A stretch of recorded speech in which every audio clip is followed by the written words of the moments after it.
Hello বন্ধুরা, তো দেখো আজকে আমি কী রান্না করছি তোমাদের সঙ্গে শেয়ার করছি আমার আজকের মেনুগুলো। তো দেখতে থাকো। তো দেখো বন্ধুরা, এখানে আছে করলা ভাজা আর পটল ভাজা। আমার পটল ভাজা খেতে দারুণ লাগে, করলা ভাজাটাও দারুণ লাগে। তো দেখো, আর এটা হচ্ছে চিংড়ি মাছের মাথাটা বাটা করেছি। চিংড়ি মাছ এনেছিল, তো সেই মাথাটা আমি বাটা করেছি পেঁয়াজ রসুন কালো জিরা আর কাঁচা লঙ্কা দিয়ে। আর দেখো এখানে আছে, এটা কি জানো, এটা হচ্ছে লাটা মাছ, অনেক জায়গাটা টাকি মাছও বলে।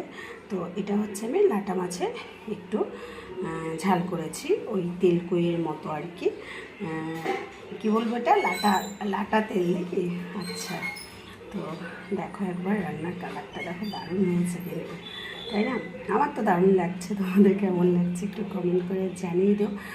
আর দেখো বন্ধুরা, এখানে আমি সকালে করেছিলাম, এটা হচ্ছে ঝিঙা পোস্ত।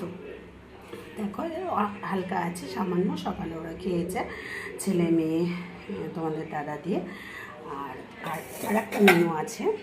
তো দেখো এটা কি, আশা করি তোমরা সকলে বুঝতে পারছো, এঁচোড় চিংড়ি। হ্যাঁ একদম এঁচোড় চিংড়ি। এঁচোড় চিংড়ি তো খেতে দারুণ লাগে, তাই না বন্ধুরা? তো তোমাদের কার কার ভালো লাগে এঁচোড় চিংড়ি একটু কমেন্ট করে জানাও। আর কেমন হয়েছে আমার রান্নাটা একটু বলো। তো বন্ধুরা, আজকের মেনুটা কেমন ছিল বলো।